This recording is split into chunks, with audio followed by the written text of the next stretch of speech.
Hey everybody, welcome back.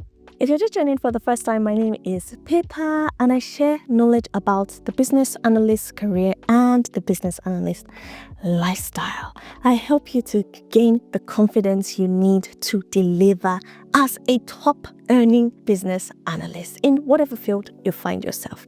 In today's video, we're going to be talking about use case diagrams, use cases and user stories. So use case diagrams can look intimidating, but trust me, they are one of the simplest and most useful tools for business analysts. If you want hands-on experience creating real-world BA diagrams, check out my Business Analyst membership where I teach use case modeling step by step.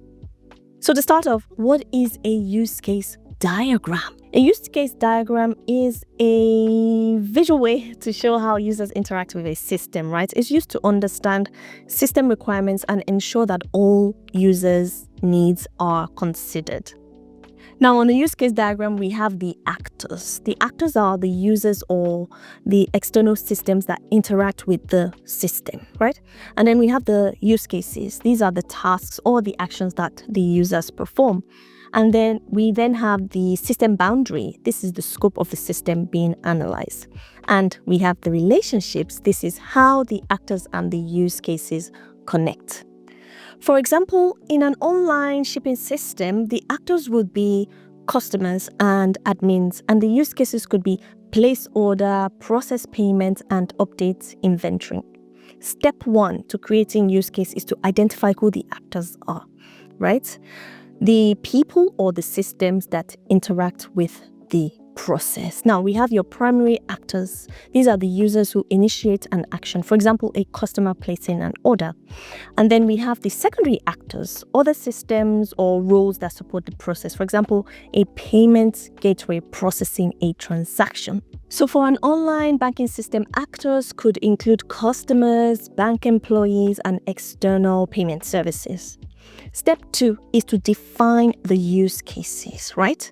You want to list out the key tasks or actions that the actors will perform. These are the use cases. So for a banking app, login to account is a use case. Transfer money, check account balance, pay bills. These are all use cases, right?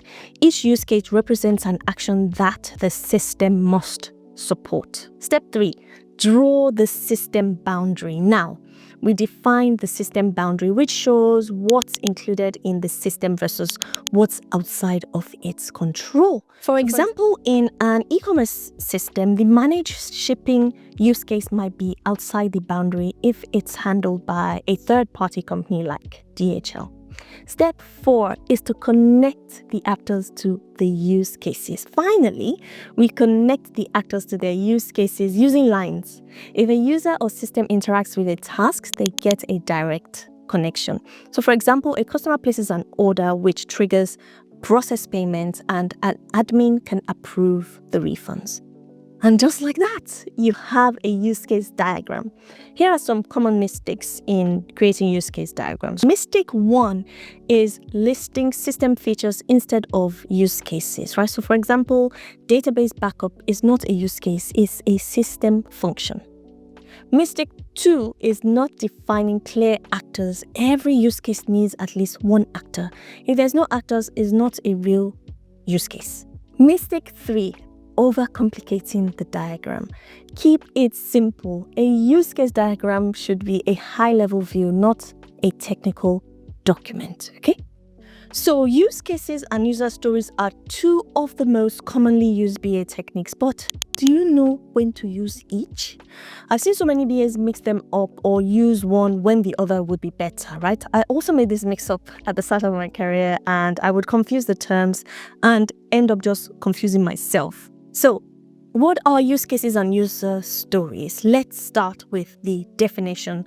The use case. The use case is a detailed interaction between a user and a system, showing how the system responds to user actions. While the user story is a short, simple description of what the user needs to achieve, written in everyday language. So here's a user story example. As a customer, I want to reset my password so that I can regain access to my account. A use case example, on the other hand, is customer clicks forgot password. System prompt for email.